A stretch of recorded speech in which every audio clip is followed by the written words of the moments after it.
What's going on, guys? Welcome back to the channel. Today I'm working on building patch panels for the roof for accessories that we're just no longer going to use. As you can see up here was my first one this morning. That's where the old antenna mounted. I still have to put 4 rivets in the holes for this side, but no panel, just rivets. And then I'm currently looking through the roof because I just finished up putting in the rivets for where the old AC unit was mounted. You can see each one of these I put in to cover up a screw hole, and on the bottom side I put one of these. I made these out of a scrap piece of aluminum, just drilled an 1/8 inch hole and then cut each piece out with some sheet metal shears. And I'm using sealer on the bottom. Found this at Tractor Supply. Seems to work really well, and just fill up all the screw holes that are not going to be used for the new AC unit. So that's pretty much everything that happened today. A lot of tedious work.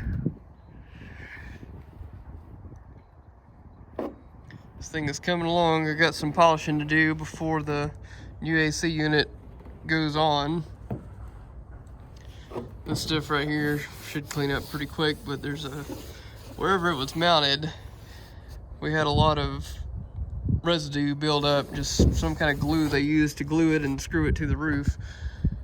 So all that stuff's got to come off, because once the new AC unit is on, there's no way to get to it very well. So I'll have all that stuff cleaned up, and the AC unit will go on tomorrow. And then that'll be all the holes in the roof sealed up. So I gotta go back and just clean up all the buffing compound and stuff that splattered on all the pieces. But that'll pretty much wrap it up for the roof. The last thing I'll do today is fill in those 2 or 4 holes right there, little screw holes that were for the front of that antenna.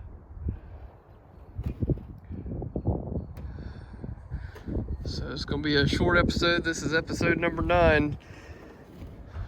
Just showing the progress we've made so far. I've been working on a couple other projects for this lady who owns this thing. She has a couple houses with tenants, and I had to put a roof on one house and fix the underpinning on another and replace the insulation after a rat infestation.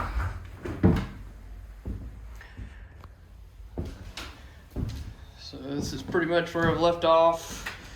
The 12-volt wiring for the trailer plug is coming up shortly after the AC unit is mounted.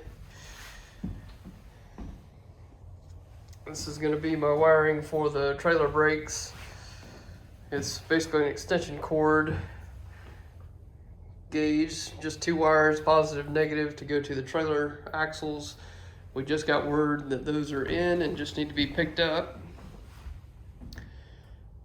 So once the 12-volt electrical is wrapped up, I'll mount tanks. We have tanks that just came in finally after several weeks. One tank will go roughly in this area. If I can manage it, I would like to put it up here, because we're trying to put our shower right there and the toilet right here. But wherever you see bolt heads is where one of those cross members is underneath the bottom. So I don't know that I can squeeze it in exactly there, but I may be able to get it between this one and that one there. We'll just have to see. That would be the most ideal situation. I may even go as far as modifying this rail underneath the bottom and doing some welding and fabrication underneath the bottom to make sure that I can use that tank right there, so that all the plumbing is routed as best as possible. One thing I will have to figure out is when the tank is moderately full or full and you go to move down the road, you definitely do not want any of the black tank water to splash back up the shower drain.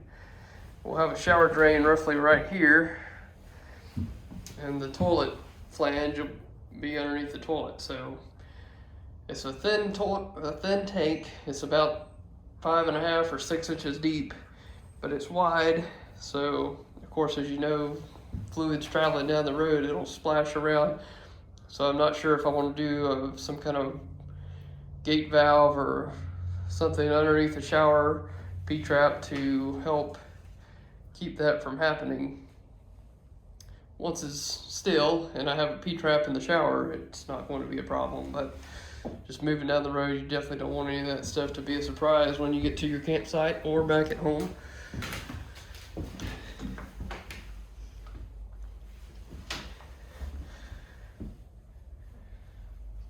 One of the last 120 volt systems I need to run is for the water pump freshwater tank.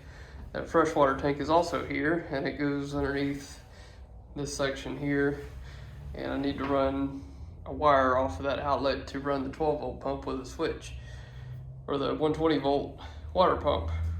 It draws water out of the tank and supplies it to the faucets and amenities for the water supply. So plumbing is coming up shortly. If not at the end of this week, it'll be next week. And once all that stuff is in place, we can put the white aluminum skin in after we do the insulation and all. The white aluminum just came in recently. Went and picked that up. So we have mainly 4 foot by 10 foot sections. I think there's 17 or 18 of those, and then 3 of the wider stuff. I think it's 5 foot wide to go underneath the underbelly. Didn't necessarily need to be white, but I think the bottom side is not coated, so I can just mount it white side up and you'll never know the difference underneath the bottom.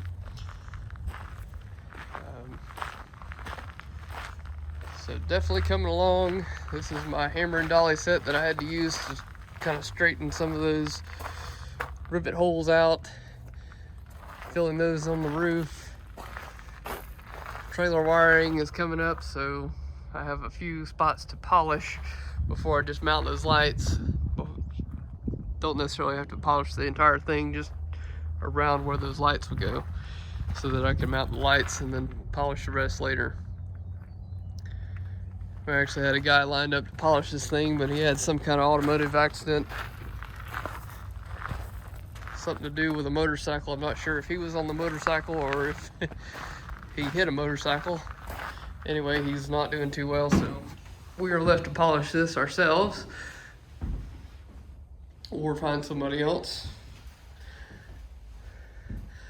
Definitely looks like a mess in here right now, but it is pretty easy to clean up. I still have to tighten up all my zip ties once I get everything run and pull it up tight close to the ceiling. I have a few drooping wires back here that'll be tucked up and taped with the insulation job. I still have to go back and seal as many of these rivet holes or rivets that are already in there, just to make sure that we don't have any leaks. Then I'll leak test everything, insulation will go in, and then we can start doing the white wall paneling. I plan to do the white wall paneling and then start building cabinets. I think that's the easiest thing to do. I think building cabinets first and then trying to cut around and miter the white wall, that aluminum sheeting would be quite the trick. So if I can get all the white completed, I think it'll be a lot easier just to build cabinets off of that.